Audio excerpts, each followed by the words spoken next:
दोस्तों नमस्कार। आज हमारे साथ आचार्य मनीष जी हैं और डॉक्टर साहब आप अपना परिचय दे दें पहले। आयुर्वेद तो डॉक्टर आचार्य मनीष जी, आज शहीद भगत सिंह दिवस है और आप और डॉक्टर चौधरी आप लोग हम लोग देख रहे हैं लास्ट 5 ईयर से ये कैंपेन स्पीयरहेड कर रहे हैं जो कि ऑल्टरनेटिव मेडिसिन के ऊपर है, तो उसके बारे में 2 शब्द। एक्चुअल में इसका नाम ऑल्टरनेटिव मेडिसिन ये एक षड्यंत्र के तहत रखा गया। बेसिकली ये मेन मेथड है, ये हमारी मेन चिकित्सा पद्धति होनी चाहिए। आयुर्वेद, हम भारत में रहते हैं, भारत की चिकित्सा पद्धति मेन होनी चाहिए। लेकिन इस देश का दुर्भाग्य है, हमारे देश के आज़ाद होने के बाद जो हमारे नीति निर्माता थे या जिनके हाथ में सत्ता आई, उन लोगों ने ये नियम कानून नहीं बदले, जिसका खामियाजा आज पूरा देश भुगत रहा है और एक विदेशी चिकित्सा पद्धति के हाथों में भारत आज गुलाम है। अभी जो आज जैसे ब्लड ट्रांसफ्यूशन और जो डायबिटीज़ और डायलिसिस, फिर हार्ट, उसके बारे में कुछ आप बताएं, कैसे लोगों को क्या पद्धति अपनानी चाहिए, दिनचर्या।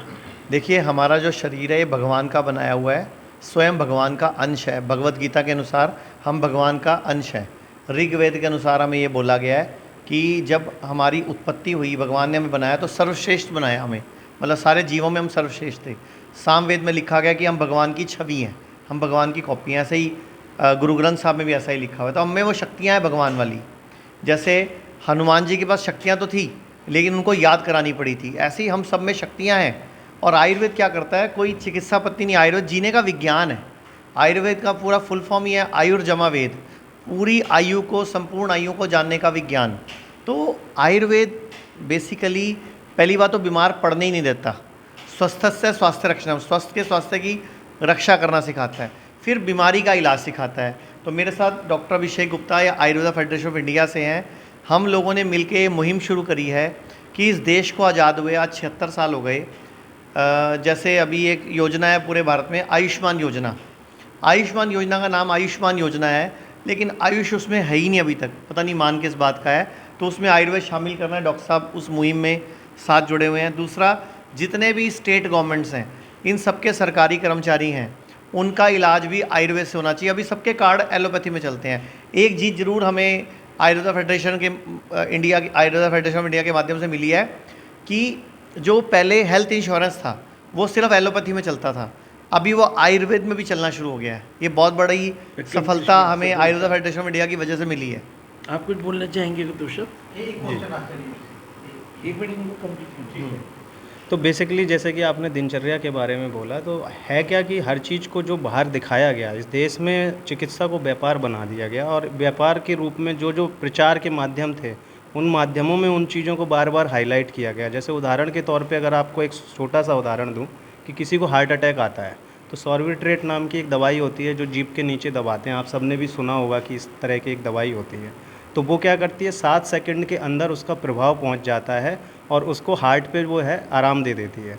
इसी तरह से जो कुछ भी हम मुंह में डालते हैं वो 7 सेकंड के अंदर उसका प्रभाव आता है और वो पूरे बॉडी के अंदर इम्पैक्ट करता है और हार्ट पे इम्पैक्ट करता है। तो दिनचर्या में हम लोग सबसे पहले दिन की शुरुआत ब्रश से करते हैं, टूथपेस्ट से करते हैं। उसमें एक केमिकल होता है SLE करके, सोडियम लोरेट एसिड करके। तो वो क्या करता है कि हमारे बॉडी में कैंसर बनाने का काम करता है, किडनियों को ख़राब करने का काम करता है। तो दिनचर्या में बताने को बहुत कुछ है। तो इस तरह की चीज़ें हमें ध्यान में रखनी चाहिए और आयुर्वेद इन्हीं चीज़ों पे काम करता है। और हम लोग आचार्य जी के साथ मिलकर राष्ट्र जागरण, राष्ट्र चेतना के ऊपर काम कर रहे हैं, जिससे कि लोगों को ये जागरूकता दें। इसमें मीडिया का एक बहुत महत्वपूर्ण रोल है कि मीडिया इन सब चीज़ों को ना सिर्फ अपनी जो चीज़ें टेलीविज़न पे टेलीकास्ट करते हैं या फिर अखबारों में जो आप सब लोग दिखाते हैं, उसमें इस तरह के भी कुछ कार्यक्रम चलाए जाएं जो लोगों को स्वास्थ्य के ऊपर जागृत करने के लिए हों। तो मुझे ये महत्वपूर्ण बात है। मेरे को बस उसमें आपके सवाल से जुड़ा हुआ, क्योंकि आपने बोला जो जीभ में लगाते हैं, तो अगर वो मेडिसिन अपन को नहीं लेना तो क्या उसका ऑल्टरनेटिव तो नहीं जी। अब उसमें क्या होता है कि जब हार्ट की इस तरह की कोई दिक्कत है, किसी को एकदम से कुछ अटैक आ जाए, तो उसमें क्या होता है कि उसमें ऑलरेडी जो है आचार्य जी बहुत अदरक के ऊपर एक जो है बोलते रहते हैं। लेकिन इस देश का दुर्भाग्य ये है कि जब इस तरह से हम कोई चीज़ को क्लेम करते हैं, तो आज हमारा आज का जो सत्र था वो इसी ऊपर था कि drug and magic remedy act करके एक देश में बहुत ही षड्यंत्र के तरीके से बना दिया गया कि जो चीज़ें सही की जा सकती थी, जिसको हम कह सकते थे कि इस तरीके से सही कर सकते हैं, अगर हम आज अभी क्लेम कर दें तो नोटिस आना शुरू हो जाते हैं। क्योंकि उसमें ये कह दिया कि रोगी कह रहा है मैं सही हो गया, चिकित्सक कह रहा है मैंने सही कर दिया, लेकिन उस कानून की वजह से आप क्लेम नहीं कर सकते। जस्ट बिकॉज ऑफ कि ऐसी जो अंग्रेजी चिकित्सा पद्धतियाँ आई उनके पास सो कॉल्ड ऐसा कुछ था नहीं, तो उन्होंने बाकी सिस्टम को रोकने के लिए ये सब विधि विधान बताए। तो इसमें उस क्वेश्चन का भी मैं पूरा आंसर कर देता हूँ कि अदरक जो है एक बहुत ही साधारण सी एक मेडिसन है जो आचार्य जी अपने वक्तव्यों में लगातार बोलते रहते हैं, तो उसको मुंह में रख के चबाना चाहिए। तो उससे क्या होता है, बॉडी का नाइट्रिक एसिड जो होता है वो इम्प्रूव हो जाता है और उससे हार्ट अटैक की दिक्कत में मतलब वो तुरंत इतनी चबानी है कि आंखों से पानी आ जाए, ताकि वो बॉडी के ब्लड स्ट्रीम में पूरी मिक्स हो जाए। और ऐसी बहुत सारी अगर कई चीज़ें चीज़ अदरक नहीं पड़ी घर पे तो आप हल्दी चबाओ, उससे भी फ़ायदा मिलेगा। हरी मिर्च, लाल मिर्च चबा लो, उसका भी फ़ायदा मिलेगा। काली मिर्च चबा लो, उसका भी फ़ायदा मिलेगा। ये सब चीज़ें में नाइट्रिक ऑक्साइड भरपूर मात्रा में है। पाउडर से भी दे वैसोडाइलेशन, हाँ, अदरक का पाउडर भी दे सकते हैं। वैसोडाइलेशन शुरू हो जाएगा बॉडी में, इमीडिएटली उसका बेनिफिट मिलना शुरू हो जाएगा। ब्लड में एक बार को ब्लड का फ्लो बढ़ जाएगा, आप आराम से हॉस्पिटल तक पहुंच पाओगे। अभी अगर आपको हार्ट अटैक पड़ जाए और एम्बुलेंस ट्रैफिक में फंस जाए या आगे डॉक्टर हड़ताल पे हो, छुट्टी पे हो, आप तो मर गए ना, घर वाले तो रुल गए पीछे, और ऊपर से आपने कोई इंश्योरेंस भी नहीं करा रखा। आज की डेट में लोगों को 2 इंश्योरेंस जरूर कराने चाहिए, एक हेल्थ इंश्योरेंस और एक जीवन बीमा पॉलिसी, ताकि वो कहते हैं ना पॉलिसी का है ना, मरने के साथ भी मरने के बाद भी। अभी कई लोगों को मैंने देखा जिनके घर में बड़े की डेथ हो गई, कमाने वाले की डेथ हो गई, तो घर सड़क पे आ गया, मतलब परिवार सड़क पे आ गया। तो ये हेल्थ इंश्योरेंस और जीवन पॉलिसी ये सबको कराना चाहिए। होना चाहिए। एक्सीडेंटल इंश्योरेंस भी सबको कराना चाहिए, बड़ा सस्ता है, 50 से 100 रुपये लगते हैं साल के, और 2 लाख रुपए का हेल्थ इंश्योरेंस, आपका एक्सीडेंटल इंश्योरेंस मिल जाता है। कितनी बड़ी बात है, लेकिन लोग वो भी नहीं कराते। अभी मैं एक जानता हूँ, चंडीगढ़ में एक 25 साल का लड़का जो अपने पूरे घर में अकेला कमाने वाला था, वो एक बहुत बड़े मॉल के बाहर स्कूटर से गिर गया और उसकी डेथ हो गई।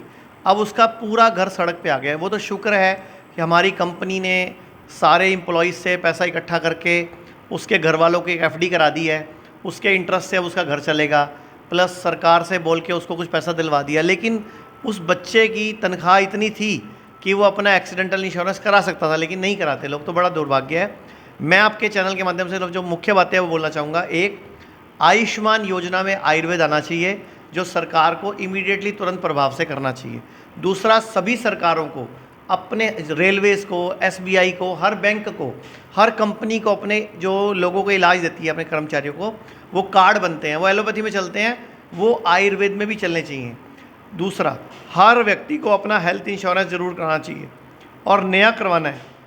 एक पॉलिसी शुरू की है भारत सरकार ने, आरोग्य संजीवनी, सस्ती पॉलिसी है, वो आयुर्वेद एलोपैथी दोनों जगह चलती है। तो ये मेरी डिमांड है जो आज के इस प्रेस कॉन्फ्रेंस में हमने रखी है। सर, आखिरी में वो डॉक्टर साहब ने जो बोला ना मंजन के बारे में, क्योंकि हम लोग सब मंजन कर ही रहे हैं, कोई भी ब्रांड करते हैं, तो उसके लिए आप मैं आपको बोलना चाहूँगा, हम रोज़ सुबह उठ के सबसे पहले टूथपेस्ट करते हैं। हाँ जी। टूथपेस्ट केमिकल से बनती है और वो केमिकल हमारे मुंह में रहता है और हमारी बॉडी उसको एब्जॉर्ब करती है, और कैंसर का, किडनी फेल का, लीवर फेल का और कई बीमारियों का कारण बनती है। तो अभी भी वक्त है, पुराने मंजन पे लौट आओ, दातुन पे लौट आओ, नीम की दातुन पे लौट आओ। एक नहीं तो मार्केट में ना जड़ी बूटियों के मंजन मिलते हैं, वो करने शुरू कर दो, पाउडर वाले वो कर लो, अगर आप बचना चाहते हो कैंसर से तो।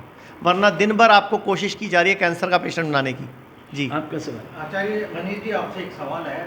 जब आयुर्वेद पद्धति इतनी कामयाब है, इतनी कारगर है और हज़ारों साल पुरानी है, तो फिर अंग्रेजी दवाई किस प्रकार भारत में मरीजों के ऊपर या डॉक्टरों ने इसको रिकमेंड करना शुरू? सर, ये अंग्रेज़ों का षड्यंत्र है। जब अंग्रेज़ भारत में राज कर रहे थे, उन्होंने 3 सिस्टम लागू कर दिए। एक, भारत का एजुकेशन सिस्टम उन्होंने बना लिया, दूसरा भारत का जुडिशरी, तीसरा भारत का हेल्थ केयर। ये तीनों उन्होंने कंट्रोल कर लिए और हमारे यहाँ डेवलप कर दिए और हमारे सिस्टम्स ख़त्म कर दिए। हमारे गुरुकुल ख़त्म कर दिए, हमारी न्याय व्यवस्था ख़त्म कर दी और हमारे आयुर्वेद को ख़त्म कर दिया, हेल्थ सिस्टम को ख़त्म कर दिया और अपने सिस्टम लागू कर दिए। अब दुर्भाग्य इस देश का ये है कि जब देश आज़ाद हुआ तो आज़ादी के बाद सिस्टम्स चेंज हो जाने चाहिए थे, वापस गुरुकुल आना चाहिए था, वापस न्याय व्यवस्था चेंज होनी चाहिए थी, वापस एजुकेशन, हेल्थ सिस्टम, आयुर्वेद आना चाहिए था, नेचुरोपैथी आना चाहिए थे। लेकिन इस देश का दुर्भाग्य है कि आज भी अंग्रेज़ों का ही गुलाम है ये देश। पहले डायरेक्टली अंग्रेज़ों गोलियां मारते थे, आज अंग्रेज़ गोलियां खिला के लगे मारते हैं। आचार्य जी, एक और सवाल है। राजीव दीक्षित थे, वो भी आयुर्वेद को बढ़ावा कर रहे थे और आप भी उसी काम को आगे बढ़ा रहे हैं। कहीं ना कहीं सुनने में आता है कि वो एलोपैथिक दवाइयों का शिकार हो गए।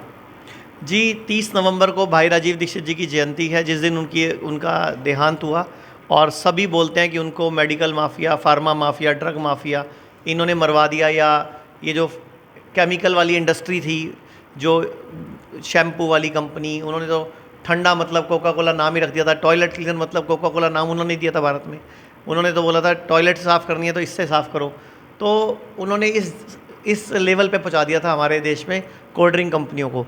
तो आज की देश में मैं तो ये कहूँगा, आज की इस देश की सरकार को उनके नाम पर कोई चौक, कोई सड़क का नाम रखना चाहिए, उनकी जयंती को धूमधाम से मनाना चाहिए, बच्चों को पढ़ाना चाहिए और उनको उचित सम्मान देना चाहिए। भारत सरकार को कार्यक्रम आयोजित करने चाहिए कि जो उन्होंने किया वो पूरे देश तक पहुँचाए, जो उन्होंने आयुर्वेद के लिए, नेचुरोपैथी के लिए किया, वो पूरे भारत तक वो बात पहुँचानी चाहिए। साथ ही साथ में हम सब मीडिया के लोगों की भी, आप सबकी भी ये जिम्मेदारी है कि जो उनके विचार हैं वो विचारों को भी हम लोग प्रसारित करें, कि सिर्फ हमारे 2-4-10 लोगों के कहने से ये बात नहीं बनेगी। जब इस तरह के मंच आगे आके उनके विचारों को प्रसारित करेंगे तो इससे हम लोग देश के लोगों को जागरूक कर सकते हैं। और जो इस तरह की चीज़ें पहले की गई उसी को लेके ये पूरा मिशन और अभियान हम लोग मिलके शुरू किए हैं। तो यही कोशिश है कि इसमें आप सब भी साथ बने, जनता भी भागीदार बने और हम सब लोग मिलके एक देश को सशक्त भारत, और जो प्रधानमंत्री जी का सपना है कि हम लोग देश को जो है आगे विश्व गुरु बने, उस ओर लेके जाएं।